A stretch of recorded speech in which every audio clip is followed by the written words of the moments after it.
This is the ADISTAR EDB001 electric dirt bike, and my first twist of the throttle told me two things right away.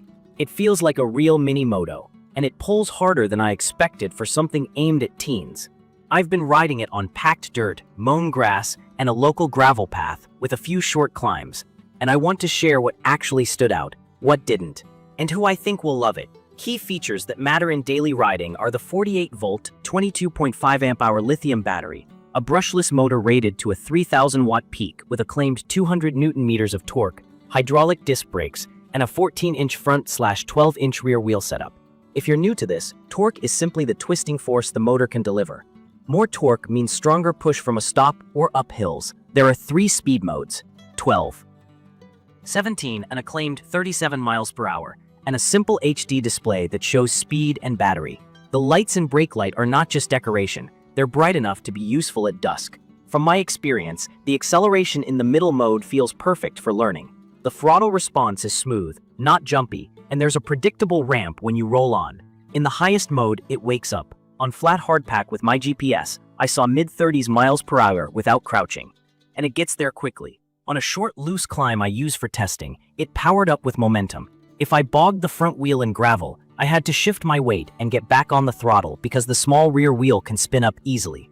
That's typical of 12-inch rears, lots of punch, but you need to keep the tire planted. Once I adjusted body position and tire pressure, traction improved a lot. The suspension feels like a proper full setup for this size. Stout enough to keep its line over washboard and roots at trail speeds, without feeling like a pogo stick. It's not a long travel enduro by any stretch, but it's far better than the basic spring-only forks you see on cheaper pit e-bikes. I could carry pace over chattery sections without losing control of the bars and land low curbs or small roll-offs without bottoming. On faster chop, the small wheels remind you they're small. They're agile and fun in turns, but they transmit more of the trail into your hands and feet if you get too ambitious. In my opinion, it shines on smoother dirt, bermed park paths, and grass fields, and it's less happy in rocky, technical terrain. Braking is a highlight. The hydraulic discs bite cleanly with a short lever throw and good modulation, meaning I can feather speed precisely without locking up. After a quick bed-in ride, I felt confident doing repeated stops from top speed on asphalt. For a teen-focused e-dirt bike that can clear 30 miles per hour, that stopping power matters. The battery system is where this bike sets itself apart from the old lead-acid pit bikes. Lithium is lighter, for the same energy, and keeps voltage more consistent as you discharge.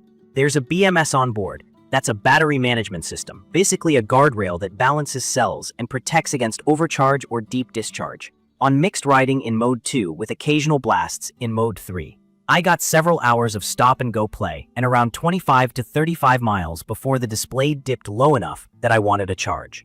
Riding mellow in the lowest mode stretches range a lot. Chasing top speed and hill repeats cuts it down fast. The included 3A charger took me roughly 6 hours from near empty to full, which matches the specs. It's not a quick splash and go pit stop, so plan your sessions. Fit and feel are teen first, adult possible.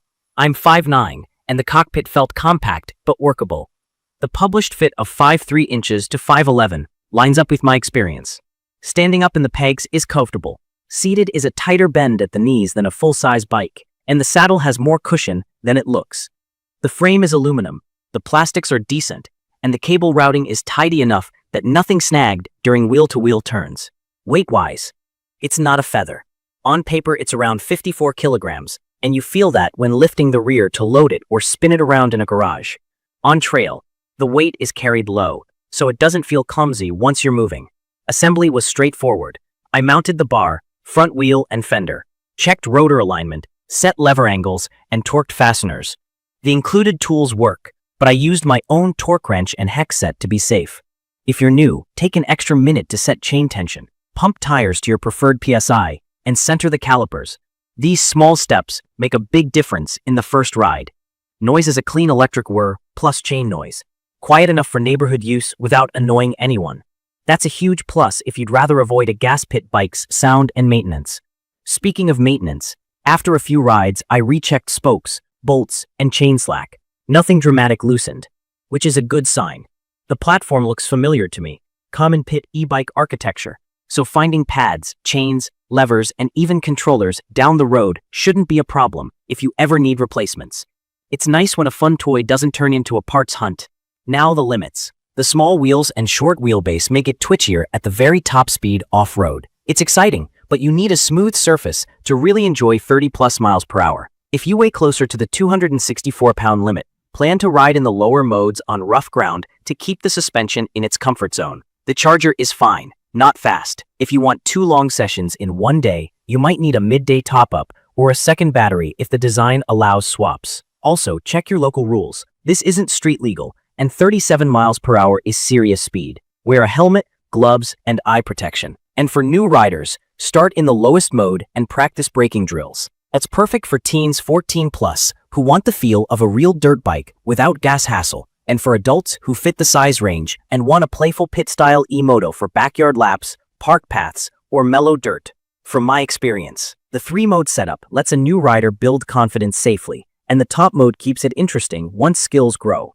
The brakes and suspension create a real margin for error, which is exactly what I want when handing a throttle to someone learning. I'd recommend this for families who want the capable, quiet off-road bike for practice sessions, for riders who value torque and simplicity over long technical trail days, and for anyone who likes the idea of a compact, punchy e-dirt bike that feels sorted out of the box. If your priority is all-day range at high speed on rough trails, or you need a bigger chassis, you'll outgrow this and should look at larger-wheeled, higher-voltage platforms. In my opinion, the ADISTAR EDB001 nails the real bike feel in a team-friendly package. Strong motor, predictable handling, legit brakes, and a battery that supports actual riding, not just a quick spin around the yard. The trade-offs are the usual ones for a mini platform. Small wheels, a tight cockpit for taller riders, and charging that takes a few hours. That said, the fun-per-minute ratio is high, and the learning curve is gentle. In conclusion, I had a blast with it, and it delivered more performance than I expected from a 1412 setup. If you're shopping for a first electric dirt bike that can grow with a rider from cautious laps to confident sprints, this checks the right boxes. If you found this helpful, hit subscribe, drop your questions or your own ride notes in the comments, and I'll try to cover them in a future video. Thank you for watching.